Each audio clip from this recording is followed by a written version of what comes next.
पंचवात्सदेव पंचवात्से नमः चतुर्भुजाय नमः चतुर्जगदाय नमः स्वरते वरमाल भूषदाय नमः श्री रामचंद्र परब्रह्मणे नमः सीता देवी नमः लक्ष्मण स्वामिने नमः वरदाय नमः शत्रुघ्नाय नमः महोदय नमः सांग भगवान श्री रामचंद्र परब्रह्मणे नमः नानाविध परिमल पत्र पुष्पाक्षदान समर्पयामि ओम राम रामाय नमः भूतवाक्रापयामि ओम राम रामाय नमः साक्षात् दर्शयामि राम रामाय नमः भूमि पात्र शुद्धात्मनि सौख्यं नैवेद्यम्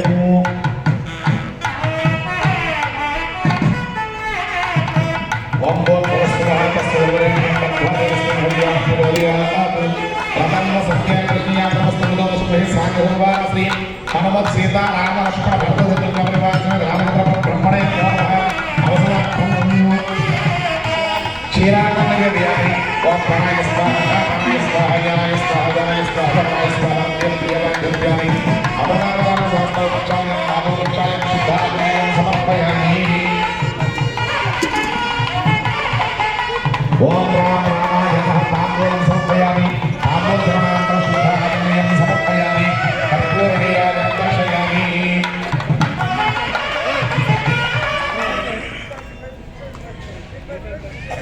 ओम मंगलम गोसलेन्द्राय महावीर गुणात्मने चक्रवर्तनाय सामर्थनाय मंगलम नमस्ते अस्तु समस्त मंगलाय वस्तु विष्णुश्री वस्तु विष्णुमंगलम साक्षात् श्री सीताराम ब्रह्मणे मेरा जन्मस्य मेरा जन्म स्वागतं समर्पयामि नमस्कारोमि जय बोलो रामचंद्र भगवान की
अभयं सर्वभूतेभ्यः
భక్తులందరూ కూడా విజ్ఞప్తి, ఈరోజు రామచంద్ర కళ్యాణం జరిగింది. రేపు సాయంత్రం సువర్చన సమేత హనుమంత్ కళ్యాణం. ఇవాళ రాముడు వారు, రేపు హనుమంతుడి కళ్యాణం. అక్కడ రేపు కూడా సాయంత్రం 7:30 గంటలకల్లా కళ్యాణ మహోత్సవం ప్రారంభమవుతుంది. తర్వాత లక్ష దీపోత్సవ కార్యక్రమం ఉంటుంది. ఎల్లుండి శుక్రవారం ఉదయం పౌర్ణమి, కార్తీక పౌర్ణమి ఉదయం 9 గంటలకి దేవాలయంలో సామూహిక సత్యనారాయణ స్వామి వ్రతాలు ఉంటాయి. వ్రతాలు అయిపోయిన తదుపరి మధ్యాహ్నం అన్న సమారాధన కార్యక్రమం నారాయణ సేవ ఉంటుంది. సాయంత్రం మళ్ళీ 7:30 గంటలకి జ్వాలాతోరణం అయిన తదుపరి లక్ష దీపోత్సవం పరిపూర్ణంగా పౌర్ణమితో ఈ 10 రోజుల కార్యక్రమం కూడా పూర్తవుతుంది. ఇంకా 2 రోజులు ఉంది. 8 రోజులు ఎలా కలిసిపోయాలో మనకి తెలుసు. చాలా అత్యంత వైభవంగా ప్రతిరోజు కూడా ఒక కళ్యాణంతో ఈ 8 రోజులు కలిసిపోయిన రేపు 9, ఎల్లుండి 10 ఈ 2 రోజులు కూడా భక్తులందరూ కూడా విచ్చేసి స్వామివారి యొక్క అనుగ్రహానికి పాత్రలు వస్తుందని కోరుతున్నాం. అలాగే మన లక్ష్మీగణపతి దేవాలయంలోనే 4వ సోమవారం లక్ష బిల్వార్చన కార్యక్రమం ఉంది.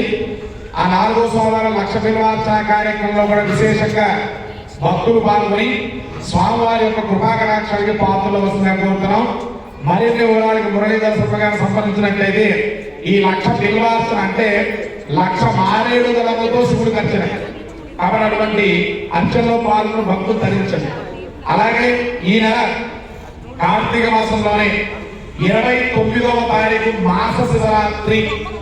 ఈ మాస శివరాత్రి రోజున మన పక్కనే ఉన్నటువంటి అన్నపూర్ణ ఎంపీలో విశ్వేశ్వర స్వామి యొక్క దేవాలయం ఉంది. అక్కడి నుంచి శివ కళ్యాణ మహోత్సవానికి శివపార్వతులు తరలి వచ్చారు. అక్కడ విశ్వేశ్వర స్వామి సన్నిధిలో అది కూడా మన దేవాలయం ఈ రెండు కూడా. కాబట్టి ఆ దేవాలయంలో మాస శివరాత్రి రోజు ఉదయం 8 గంటల నుంచి రాత్రి 7 గంటల వరకు నిరంతరంగా 1331 సారి దీని మహారుద్రాభిషేకము అంటారు. 1000 లీటర్ల పాలతో 1331 సారి 40 మంది బ్రాహ్మణోత్తముల చేత ఈ యొక్క మహారుద్రాభిషేక కార్యక్రమం మాసశివరాత్రి రోజు జరుగుతుంది. సాయంత్రం అభిషేకం అవుతుంది 6 గంటలకి. అభిషేకం 1331 సారి పూర్తయిన తర్వాత స్వామివారికి 1,00,000 బిల్వార్చన, శివ కళ్యాణ మహోత్సవం కార్యక్రమాలు ఉంటాయి. ఇది మళ్ళీ చేస్తామని కానీ మళ్ళీ చేయగలుగుతామని కానీ అనుకోవడం లేదు. ఎందుకంటే 1331 సారి శివుడికి అభిషేకం అంటే మామూలు విషయం కాదు. మహారుద్రాభిషేకం అభిషేక ప్రియ శివ. అభిషేకం అంటే శివుడికి చాలా ఇష్టం ఉంటుంది. అంటే భగవంతుడు కూడా ఇష్టం ఉంటుందండి. అంటే మన కోరికలు ఉన్నప్పుడు భగవంతుడు కూడా ఇష్టం ఉంటుంది. గుర్తుపెట్టుకోండి, మన కోరిక లేకపోతే భగవంతుడు ఏం చేసినా పర్వాలేదు. మన కోరిక ఉంది అంటే భగవంతుడికి ఇష్టం కూడా ఉంటుంది. అటువంటి అభిషేకం జరుగుతుందని ఎవరైనా సరే దాతలు ముందుకు వచ్చి ఆ రోజు 29వ తారీఖు మాసరాత్రి 1,00,000 బిల్వార్చనలో కావచ్చు, కళ్యాణోత్సవంలో కావచ్చు, మహారుద్రాభిషేకంలో కావచ్చు పాల్గొనదలుచుకుంటే ఇక్కడైతే మురళీధర శర్మ గారిని, అన్నపూర్ణ ఎంపీలో అయితే కనుక మీనేశ్వర గారిని సంప్రదించి ఈ కార్యక్రమంలో వివరాలు తెలుసుకుని అందరూ కూడా పాల్గొని స్వామివారి యొక్క కృపాకటాక్షాలకి పాత్రలవలసిగా భక్తులందరినీ కూడా కోరుతున్నాం. ఇప్పుడు అక్కడ అఖండ దీపారాధన కార్యక్రమం మొదలవుతుంది. అది అయిపోయిన వెంటనే నేను హరణం పార్వతీపదయ నమః చెప్పినప్పుడు మాత్రమే మీరు దీపాలు వెలిగించాలి. చక్కగా దీపాలు వెలిగించేంత వరకు మీ వస్త్రాలు జాగ్రత్తగా తీసుకోండి, పిల్లల్ని జాగ్రత్తగా తీసుకోండి. ఏదో ఒక నామ గోవింద కృష్ణ ఏదో అనుకుంటూ మాత్రమే వెలిగించడం, మాటలు మాట్లాడకండి. ఓం